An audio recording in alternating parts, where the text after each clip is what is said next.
So good morning at panibagong araw na naman at welcome po ulit sa ating munting channel mga ka-backyard. So for today's video, i-update ko lang po kayo sa ating mga bagong parisan na mga Project RF mga ka-backyard.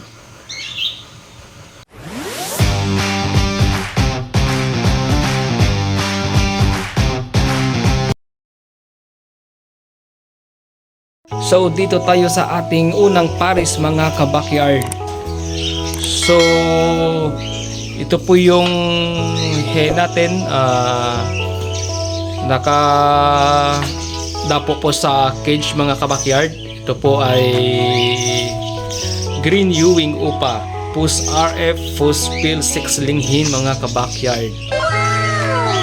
So yung kanyang kaparis na nakadapo po sa perch mga ka-backyard, ito po ay green Ewing, Pus RF, Pus Pill split upak-up mga ka-backyard.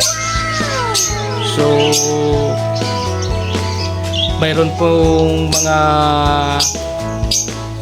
kapatid na visual RF po mga ka-backyard. So yung hen nakuha po natin sa tropa natin na breeder mga ka-backyard. Mayroon po yung kapatid na SIM clutch po na visual RF mga ka-backyard. So yung cock po natin, naabil po natin sa isa po din nating katropa na mag-iibon na SIM clutch din mga ka-backyard. Mayroon ding kapatid na visual RF mga ka-backyard.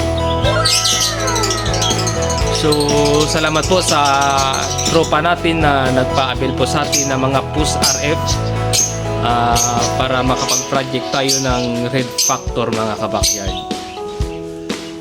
So pinapala na po muna natin yung kanilang nest box mga ka-backyard dahil hindi pa po silang masyadong matured mga ka-backyard.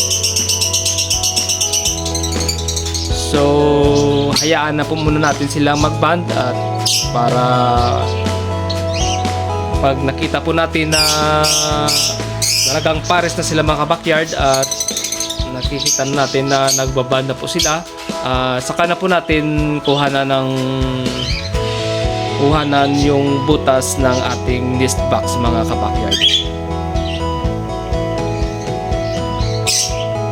So lipat na po tayo sa ating ikalawang pares mga ka-backyard.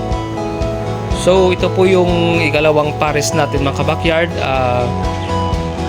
Proven pair na po ito mga ka-backyard.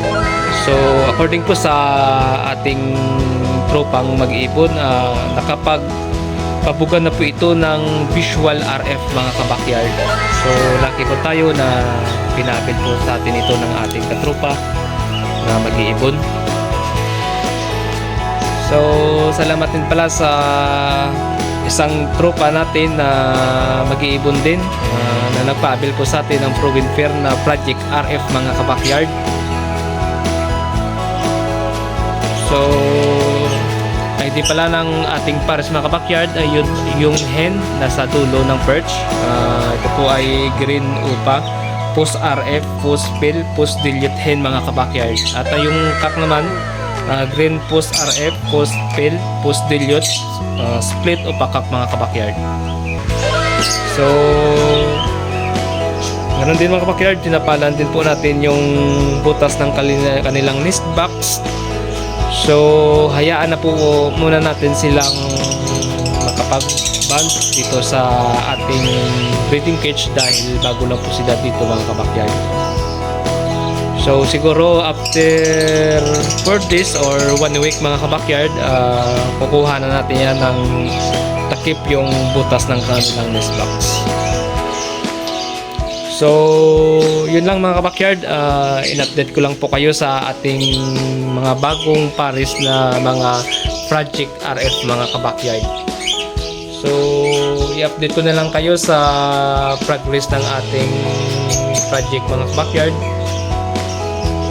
So hanggang dito na lang mga ka-backyard. Huwag nyo pong kalimutang mag-like, share, click the notification bell at subscribe para ma-update po kayo sa ating panibagong videos. Thanks for watching.